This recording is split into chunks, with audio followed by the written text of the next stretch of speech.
anak-anak, pada pertemuan kali ini kita akan membahas tentang teks cerita fantasi. Ada yang tahu nggak apa itu teks cerita fantasi? Kalau kalian mendengar kata fantasi itu apa yang ada di pikiran kalian? Pasti fantasi itu dunia fantasi, dunia hayalan. Berarti tidak nyata ya, fantasi itu tidak nyata, hayalan. Terus apa? Angan-angan. Ya anak, jadi apa itu teks fantasi? Kata kuncinya itu hayalan, imajinasi, angan-angan.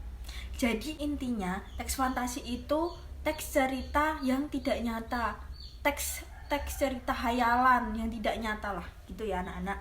Pokoknya kalau kalian mendengar kata fantasi itu tidak nyata, jadi cerita fantasi itu cerita yang tidak nyata atau cerita hayalan.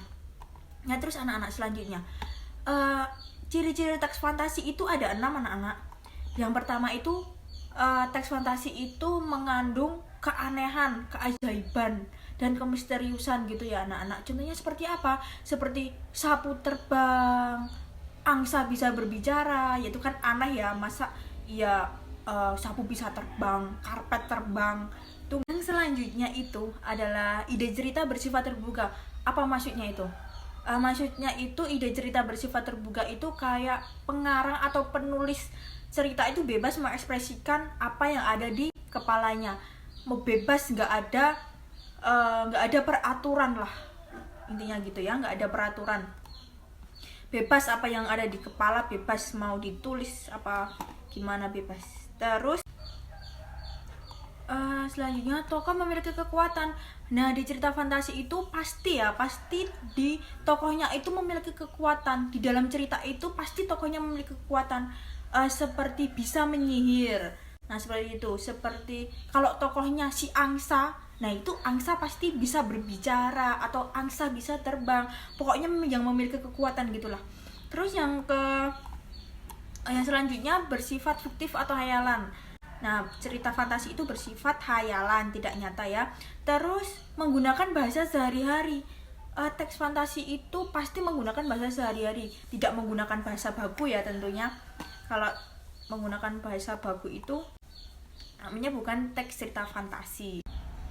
Oke, yang selanjutnya kita akan membahas tentang unsur-unsur teks cerita fantasi. Ada 6 anak-anak unsur teks cerita fantasi itu. Yang pertama tema, yang kedua alur, yang ketiga tokoh dan penokohan, yang keempat itu latar, yang kelima itu sudut pandang, yang keenam itu amanat. Kita akan membahas yang pertama dulu. Yang pertama itu apa? Tema. Tema itu tuh ide pokok untuk mengembangkan cerita tersebut ya. Terus selanjutnya yang kedua itu alur. Alur itu ada 3 anak-anak, yaitu alur maju, alur mundur, alur maju dan mundur. Terus yang selanjutnya yang keberapa? Ketiga itu tokoh dan penokohan. Tokoh itu apa? Tokoh itu pelaku yang ada di dalam cerita tersebut. Terus penokohan itu apa? Penokohan itu watak si tokoh tersebut ya di dalam cerita tersebut. Dan selanjutnya itu latar. Latar itu dibagi menjadi 3. Ada latar tempat, latar suasana, dan latar waktu. Terus yang selanjutnya itu sudut pandang. Apa itu sudut pandang? Sudut pandang itu posisi pengarang dalam membawakan cerita tersebut ya. Terus yang selanjutnya ya atau yang terakhir adalah amanat. Apa itu amanat? Amanat itu pesan moral atau pesan yang disampaikan dalam cerita tersebut. Dalam cerita tersebut tuh ada pesan moralnya ya anak-anak. Terus yang selanjutnya itu adalah struktur cerita fantasi. Nah, struktur cerita fantasi itu ada 3 anak-anak. Yang pertama orientasi, yang kedua komplikasi, yang ketiga itu resolusi. Nah, yang selanjutnya kita akan membahas tentang orientasi dulu anak-anak. Apa itu orientasi? Orientasi itu awalan atau pengenalan cerita yang berisi tentang pengenalan tokoh dan latar.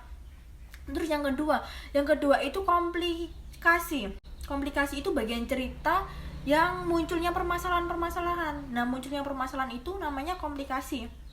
Terus muncul puncak permasalahan atau klimaks ya anak-anak. Terus yang ketiga itu resolusi. Apa itu resolusi? Kalau ada puncak masalah, kalau ada masalah pasti ada penyelesaiannya. Nah, penyelesaian masalah itu namanya resolusi. Maaf anak-anak. Namanya itu resolusi. Resolusi itu bagian akhir ya. bagian akhir yang berisi tentang penyelesaian masalah. Selanjutnya kita akan membahas tentang kaidah kebahasaan teks cerita fantasi. Ada 6 ya. Yang pertama yaitu penggunaan kata ganti. Terus yang kedua itu penggunaan kalimat cerpaan panca indera untuk mendeskripsikan latar, seperti indera penglihatan di malam hari, terus indahnya gunung itu, terus cantiknya si penyihir itu penyihir cantik ya, terus kayak gigi si penyihir itu sangat berkilau atau mutiaranya sangat berkilau, itu indera penglihatan ya anak-anak. Terus ada indera-indera yang lain, indera penciuman, terus indera pendengaran ya gitu ya. Terus yang ketiga menggunakan kata kias. Terus yang keempat menggunakan konjungsi urutan waktu. Terus yang kelima penggunaan ungkapan keterkejutan. Terus yang keenam penggunaan kalimat langsung atau dialog. Pasti di dalam cerita itu ada dialognya. Di dalam cerita fantasi itu pasti ada dialognya ya anak-anak. Nah itu yang kita pelajari hari ini anak-anak. Oke anak-anak, ini ibu ada tugas ya. Nanti kalian menentukan unsur-unsurnya, terus menentukan struktur cerita fantasinya. Ini ibu nanti ada video, nanti dikirim lewat WhatsApp aja ya linknya. Terus untuk pengumpulannya besok minggu depan ya. Dikirim lewat Google Classroom aja. Kalau ada yang ditanyakan bisa nanti di WhatsApp group. Oke, itu dulu anak-anak. Sekian dari Ibu. Wassalamualaikum warahmatullahi wabarakatuh.